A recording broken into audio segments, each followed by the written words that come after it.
Happy Friday, Quarantine Friday to y'all girls. So you already know why I'm here. Yesterday was Thursday, today is Friday, so you already know yesterday.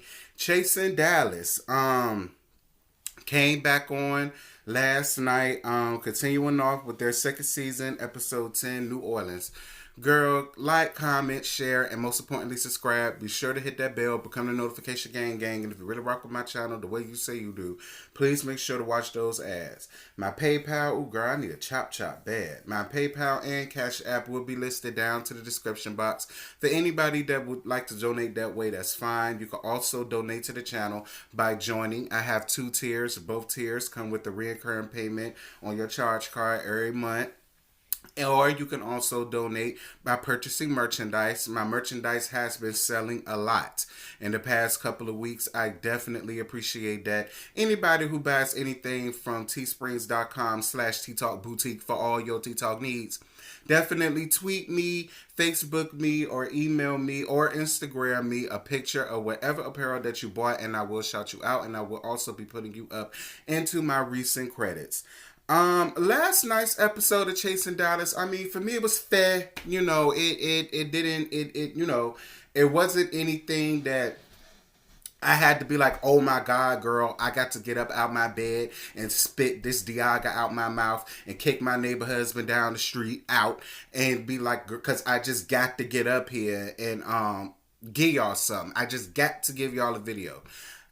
It wasn't that. It was fair. You know, it was, it was a little blasé. I'm not even going to lie. I think the only good thing about this episode was it wasn't a whole bunch of fussing, cussing, spitting, hitting, kicking, backbiting, backstabbers, smiling your face and all of that. It wasn't really none of that going on, and that I can appreciate because we've been getting that for the previous 9 episodes. So I will give y'all that, Chasing Dallas. It was really good to see everybody just getting along, being in the mood, being in the moment, having a great time. So that I can appreciate. And I can give y'all up for that. Before I do this video, though, I heard that Reese G got into some type of car accident. Something went through her windshield.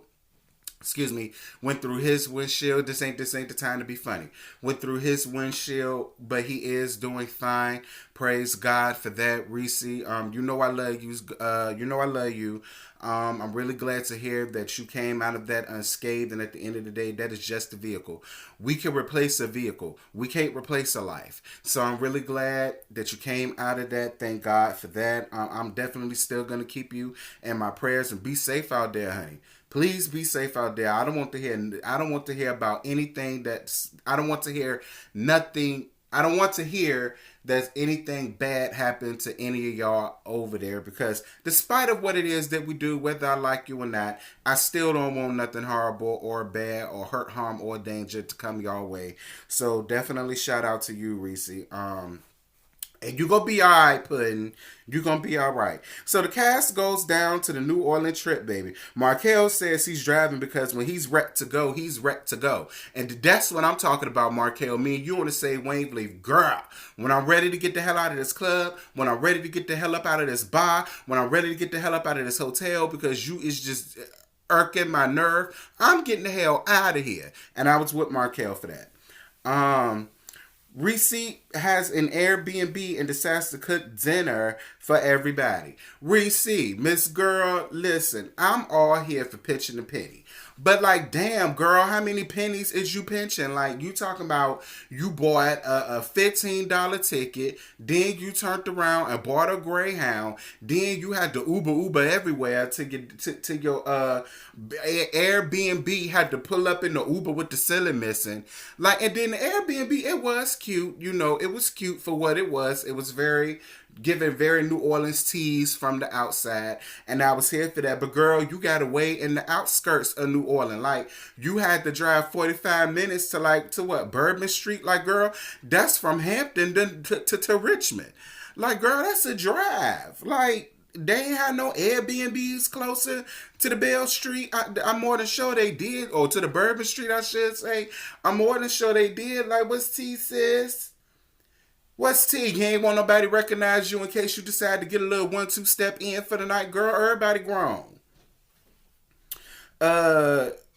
But I will say this, your dinner looked amazing, especially the macaroni and cheese, but I really hope you knew how to make that mac and cheese. Listen, I can let some things slide, but macaroni and cheese is one of the dishes that I cannot let slide. Like, girl, if nothing else, you better have put your foot down to that mac and cheese. Because it looked good coming out that oven. And I hope you made more than one of them little ass pans for all of them big Debras that you brought up in there. Kane couldn't make it because his flight was canceled till Sunday. Dior and Trey Howard isn't coming because of what happened. And because Ariel is affiliated with them, she ain't come to. It ain't had nothing to do with homegirl that got killed. May she rest in peace. It had everything to do with the fact of Trey and them won't come at them, your people. You didn't want to look like you picked a side against your folks, so you stayed down there with your folks. Like, I would have accepted that better, Ariel, had you just said that. But you still my sis. You still my sis. I love you down, okay?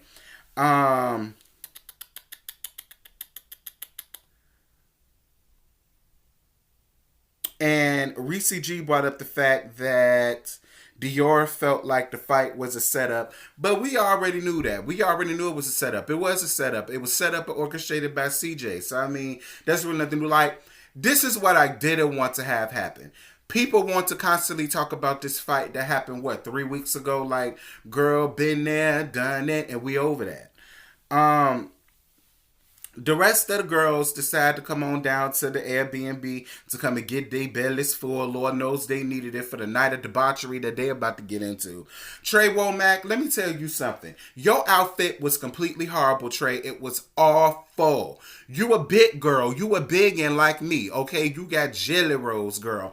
Don't nobody want to see you sitting there with your belly all out and then you got nipple piercings and this, that, and this. Like, I just won't hear for that, Trey Womack. Like, I don't want,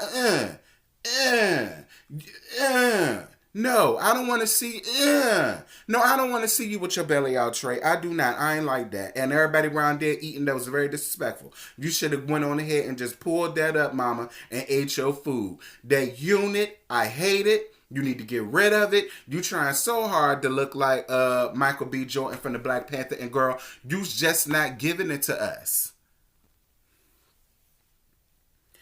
So George decides to ask about the fight. George, I'm going to let you have it because you was not there.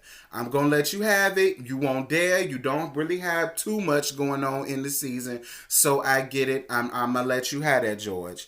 Womack decided to FaceTime Kane since they was talking about him and he could defend himself about calling George Bishop Greenleaf. Womack, I ain't appreciate that. I didn't. Like, this is a reality show and everybody talk about everybody at one point in time, and you know there's really not a huge instance where everybody can sit up and, you know, explain why they said what they said. We already know why he said what he said. George was throwing shade at Kane first. Kane shaded him, and that's where the whole Bishop Greenleaf thing came from. Like, I won't hear for you doing that, Trey. I just won't. Like, I felt like we all knew why he called that boy Bishop Greenleaf. We did. We knew why. So it won't nothing for you to have to go run tell that to your damn friend. Trying to create a problem that don't need to be had because we over that. You know what I'm saying? Like, when he called him Bishop Greenleaf now, it's like, because we done heard it so many times. So it ain't nothing that's really hurting his feelings. And it damn sure ain't nothing that we really care about no more at this point. Trey, fall back. Please, girl, all them seats and couches that Reese had down at the Airbnb, girl, have one. Anywho, everybody goes out to Bourbon Street to have a good time. But girl, then we had to see George tonguing and kissing down some flat-ass, bald-headed scallywag bottom with blonde hair or either no hair. And my whole thing to you, George, is, with the way, you ain't heard what Cardi B said about the coronavirus and how real that shit is, sis. Coronavirus! Coronavirus! I'm telling you, shit is real! Been all over the airwaves social media talking about how real the coronavirus was, and you sat around here tonguing down this little young whippersnapper that you don't know nothing about, and then to turn around to give his number to somebody else after you done had your tongue all down her throat. Like, come on now. Listen, George, if you really wanted to put your tongue on somebody's lips, child, you could have always flew out right around here to the West Hempstead down to the Long Island, because I love to kiss. And if you really want to kiss, George, you could have came over here and kissed me all you want to. Okay? You ain't had to be sticking your... like, I knew you had a type, but I didn't know it was that type. And it's really no shade to none of my femme girls. I got a little bit of femininity into me myself, so it's definitely no shade. But damn, femme, can't dress, no ass, no hair, like... huh? Pick a struggle, George, because you can't be all on, baby. Pick a struggle. Imani Van Zap. Baby, I went up for Imani Van Zap. And I'm really glad that she got it right and got these people lives together. Like Reese, and Reese, you know, I love you, sis. But you know, I started the whole Reese O'Neal campaign. I ain't even gonna hold you. But I'm gonna let that slide because you know you my homegirl. And then thank you for getting Trey Womack punk pussy ass together. Yes, I said it, punk pussy ass. Thank you for getting him together. He was the one that started that fight. I don't care who said what.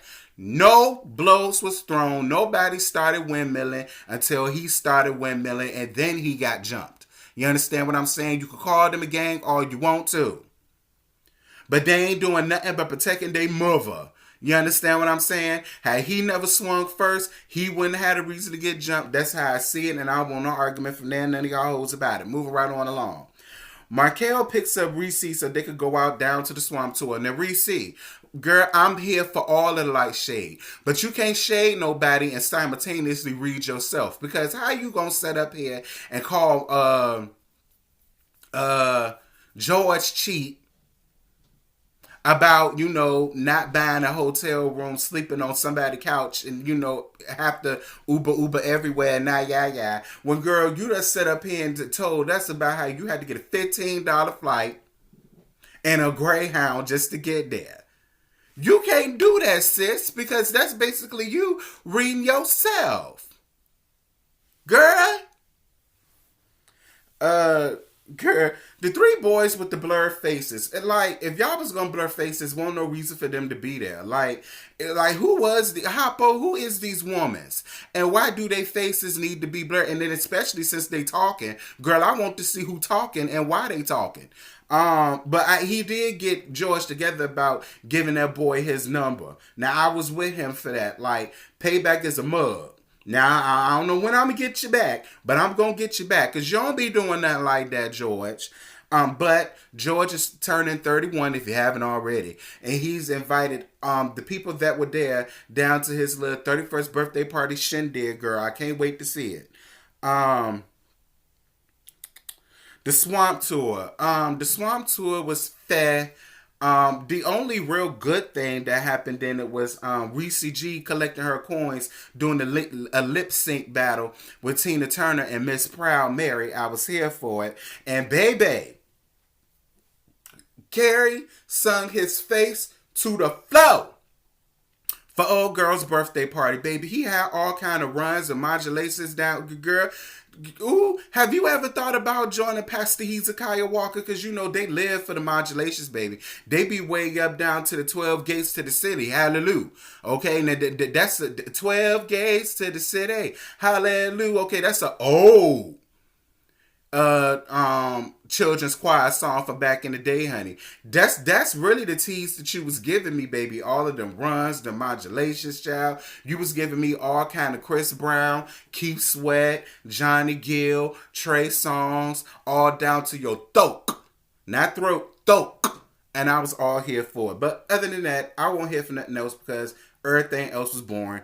That was pretty much the episode. Just like I said, the episode was fair to me. It was fair. It definitely wasn't nothing that made me jump for joy. But what did make me jump for joy was the fact that these people can be around each other and have a good time. That's what I took away from this episode, and that's what I can appreciate. So shout out to all of y'all that went there, that had a grand dilly old time. I'm glad y'all did. Y'all drop down in the comments. Y'all let me know what y'all thought about last night's episode. I'm about to get off of here, edit, shit, shower, shave, and get my day started. I'm gonna holler at y'all later, girl. Bye. I just woke up and I rolled up. I just woke up and I rolled up. And I got my plane ticket. That push, that be my starter kit. I just woke up and I rolled up.